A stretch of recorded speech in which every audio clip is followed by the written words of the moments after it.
Hello, I am Mabel. Welcome to ജബാമിയ. ദേ ബാക്കിൽ എടുക്കുന്ന സാധനം അവിടെ കിടക്കാൻ തുടങ്ങിയിട്ട് കുറച്ചധികം കാലമായി.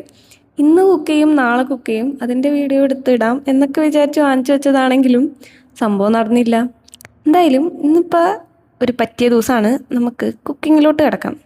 ഫ്രഷായിട്ട് കുക്കർ ബിരിയാണി ആണ് ഉണ്ടാക്കാൻ പോകുന്നത്, വിത്ത് സവോളക്കറി. അത് കുക്കർ സവോളക്കറി ഉണ്ടാക്കണം എന്നായിരുന്നു എൻ്റെ ആഗ്രഹം. പക്ഷേ കുക്കർ അവൈലബിൾ അല്ലാത്തതുകൊണ്ട് നമുക്ക് സാധാ സവോളക്കറി ഉണ്ടാക്കാം.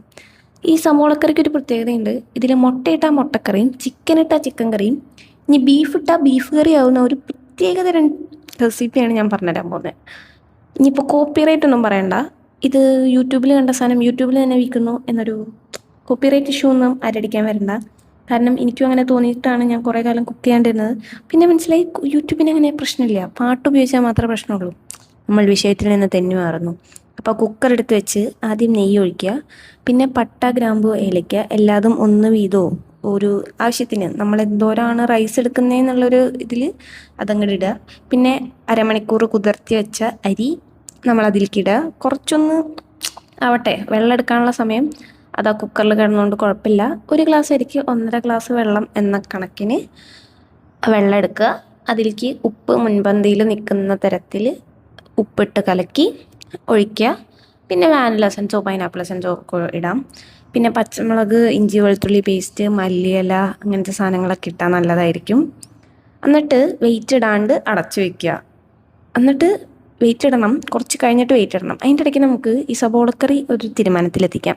ആദ്യം സവോള ഒന്ന് വഴറ്റുക.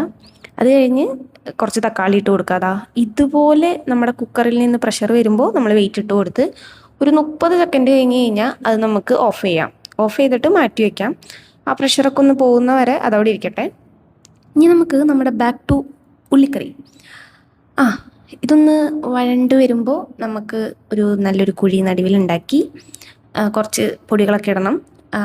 ഇതിനും വലിയ കണക്കൊന്നും എനിക്കറിയത്തില്ല. മുളക് പൊടി, മല്ലിപ്പൊടി, ഗരം മസാല. ഇനി നിങ്ങളുടെ ഇഷ്ടത്തിന് ചിക്കൻ മസാലയോ അല്ലെങ്കിൽ എന്തൊക്കെ മസാല ഉണ്ടോ അതൊക്കെ ഇട്ടോ, അതുകൊണ്ടൊന്നും കുഴപ്പമില്ല. എന്താണെങ്കിലും ഇതിനൊരു ഒരു ഗുമ്മ വരണം, കഴിക്കാൻ പറ്റണം, അത്രേ ഉള്ളൂ നമ്മുടെ ലക്ഷ്യം.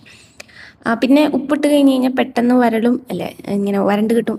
എന്താണ് സാധനം, എന്തുവാണെങ്കിലും അത് കിട്ടുമെന്ന് വീട്ടിൽ നിന്ന് പറഞ്ഞൊരു കേട്ടുപരിചയമുള്ള കാരണം അത് ഞാൻ മുമ്പേ ഇട്ടായിരുന്നു.